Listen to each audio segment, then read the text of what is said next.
First ever factory outlet Mukunda jewellers నూతన branches ఈ ఫిబ్రవరి 20న Jubilee hills మరియు ఫిబ్రవరి 28న వైజాగ్ లో గ్రాండ్ ఓపెనింగ్.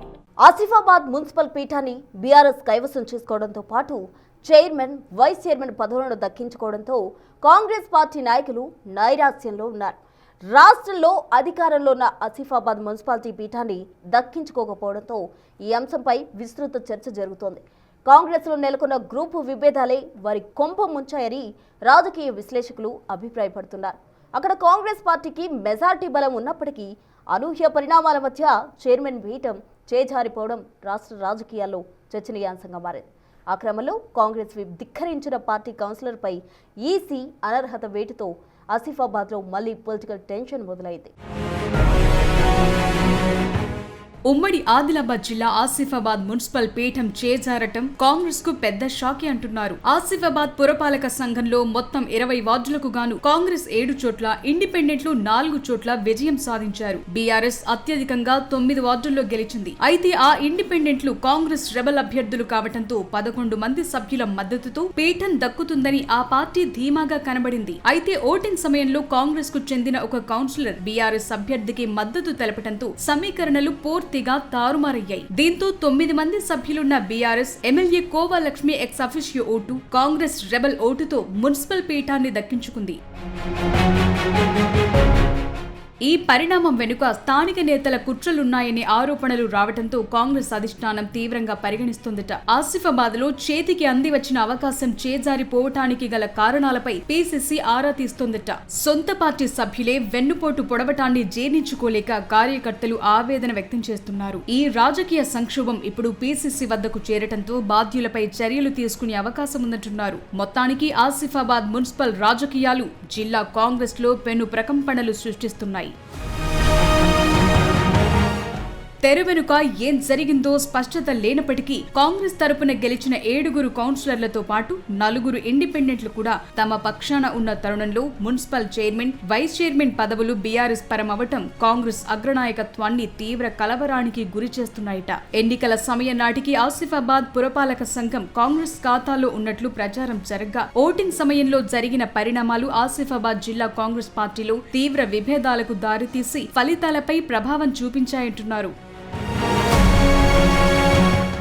ఆసిఫాబాద్ మున్సిపల్ పీఠం దక్కించుకోవటానికి మ్యాజిక్ ఫిగర్ 11 కాగా ఫలితాల తర్వాత బీఆర్ఎస్ గెలిచిన 9 కౌన్సిలర్లు ఒక ఎక్స్ అఫిషియో ఓటుతో కలిపి 10 ఓట్లే ఉన్నాయి. అది కాంగ్రెస్ పార్టీ విషయానికొస్తే గెలిచిన 7 కౌన్సిలర్లతో పాటు 4 ఇండిపెండెంట్లు ఆ పార్టీ రెబల్ అభ్యర్థులు కావడంతో వారు అండగా నిలిచి క్యాంపునకు సైతం వెళ్లారు. దీంతో ఎట్టి పరిస్థితుల్లోనూ కాంగ్రెస్ పార్టీ అభ్యర్థి మున్సిపల్ చైర్మన్ అవుతారని, వైస్ చైర్మన్ పదవి వారికి అండగా నిలిచిన ఇండిపెండెంట్లలో ఒకరికి వస్తుందని ప్రచారం జరిగింది. ఆ తరువాత జరిగిన పరిణామాలు కాంగ్రెస్ పార్టీలో అంతర్గతంగా ఉన్న తీవ్ర విభేదాలను ఒక్కసారిగా బయటపెట్టాయి. పార్టీకి ఉన్న 7 సభ్యులకు తోడు 4 ఇండిపెండెంట్లతో కలిపి 11 మంది ఓటు వేస్తే చైర్మన్, వైస్ చైర్మన్ పదవులు కాంగ్రెస్ ఖాతాలో జమవుతాయని భావించగా ఆఖరి క్షణంలో పూర్తిగా తారుమారయింది. ఇండిపెండెంట్లలో ఒకరు రహస్యంగా బీఆర్ఎస్ వైపు మొగ్గు చూపినట్లు ప్రచారం జరిగినప్పటికీ అసలు విషయం మరొకటుంది. ఇండిపెండెంట్ల మాట పక్కన పెడితే కాంగ్రెస్ పార్టీకి చెందిన 13వ వార్డు కౌన్సిలర్ గుండా స్నేహశ్యామ్ బీఆర్ఎస్ బరిలోకి దింపిన చైర్మన్ అభ్యర్థికి చేతులెత్తి ఓటు వేశారు. దీంతో కాంగ్రెస్ దక్కించుకోవాల్సిన ఆసిఫాబాద్ పురపాలక సంఘం బీఆర్ఎస్ ఖాతాలో పడింది. ఆదిలాబాద్ డీసీసీ అధ్యక్షురాలు ఆత్రం సుగుణ, ఇతర నాయకులు వారించినప్పటికీ మహిళా కౌన్సిలర్ స్నేహశ్యామ్ మాట వినలేదట. ఆ క్రమంలో ఆసిఫాబాద్ పురపాలక సంఘం చేజారటానికి డీసీసీ మాజీ అధ్యక్షుడు విశ్వప్రసాదే కారణమని ఆరోపిస్తూ కాంగ్రెస్ శ్రేణులు విశ్వప్రసాద్ ఇంటి ఎదుట బైఠాయించాయి. విశ్వప్రసాద్ కారణంగానే తన భార్య క్రాస్ ఓటింగ్ చేసిందని స్నేహ భర్త, యువజన కాంగ్రెస్ నేత గుండా శ్యామ్ బహిరంగంగానే ఆరోపించారు. అది సోషల్ మీడియాలో పెద్ద ఎత్తున వైరల్ అయింది. మరోవైపు డీసీసీబీ మాజీ డైరెక్టర్, కాంగ్రెస్ సీనియర్ నేత అనిల్ గౌడ్ స్వయంగా ఆ మహిళా కౌన్సిలర్ ను బీఆర్ఎస్ కు ఓటు వేసేలా ప్రేరేపించినట్లు కాంగ్రెస్ వర్గాలు ఆరోపిస్తున్నాయి. గుండా శ్యామ్ కూడా అనిల్ గౌడ్ వర్గీయుడే కావటం గమనించాల్సిన విషయం. ఆ క్రమంలో విశ్వప్రసాద్, అనిల్ గౌడ్ల మధ్య ఉన్న విభేదాలే కాంగ్రెస్ ఓటమికి కారణమన్న ప్రచారం మొదలైంది. వారి విభేదాల మాటేమో కానీ డీసీసీ అధ్యక్షురాలు ఆత్రం సుగుణను కాంగ్రెస్ శ్రేణులు సెంటర్ పాయింట్ చేసి టార్గెట్ చేస్తుండటంతో ఎన్నిక రోజు సుగుణ మనస్తాపానికి గురై కన్నీరు పెట్టుకున్నారు. విశ్వప్రసాద్ కూడా సుగుణతో పాటు కంటతడి పెట్టడం చర్చనీయాంశమైంది. ఇక ఆత్రం సుగుణ కాంగ్రెస్ పార్టీలో ఉన్న వ్యక్తి తన స్వార్థం కోసం ఇలా చేస్తాడని ఊహించలేదని గుండా శ్యామ్ విషయంలో ఆవేదన వ్యక్తం చేస్తున్నారట. అతను పరిచయమై స్వల్పకాలమైందని, అతను పార్టీకి చేసే మోసాన్ని ఊహించలేకపోయానని కార్యకర్తల ముందు క్షమాపణ కోరుతూ గోడు వెళ్లబోసుకున్నారట.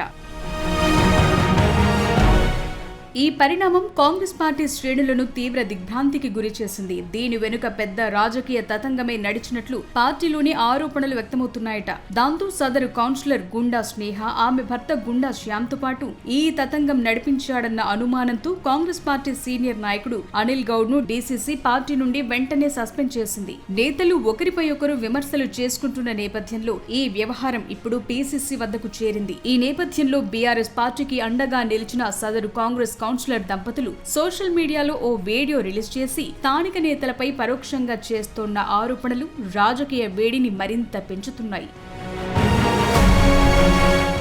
అసలు ఆసిఫాబాద్ పురపాలక సంఘంలో చోటు చేసుకున్న ఈ రాజకీయ పరిణామాలు ఇప్పుడు ఆసక్తికరంగా మారాయి. అసలు అనుకున్నదేంటి, జరిగిందేంటి, ఈ కుట్ర వెనుకున్నదెవరు, దీనివల్ల లబ్ధి పొందిందెవరు అన్న అంశాలపై కాంగ్రెస్ శ్రేణులు చర్చించుకుంటున్నాయట. మొత్తంగా కాంగ్రెస్ పార్టీకి జరిగిన ఈ నష్టానికి బాధ్యులెవరనేది ఇప్పుడు చర్చనీయాంశమైందట. చైర్మన్ ఎన్నికల్లో కాంగ్రెస్ పార్టీ విప్ జారీ చేసి ఉండడంతో ఎన్నికల సంఘానికి గుండా స్నేహపై ఫిర్యాదు సైతం చేశారట. దాంతో ఆ కౌన్సిలర్ పై ఎన్నికల సంఘం అనర్హత వేటు వేసింది. దాంతో ఇప్పుడు ఆసిఫాబాద్ మున్సిపాలిటీలో కాంగ్రెస్ బీఆర్ఎస్ బలాలు సరిసమానమయ్యాయి. ఇలాంటి పరిస్థితుల్లో మరి ఆసిఫాబాద్ మున్సిపాలిటీ రాజకీయం ఇంకెన్ని మలుపులు తిరుగుతుందో చూడాలి.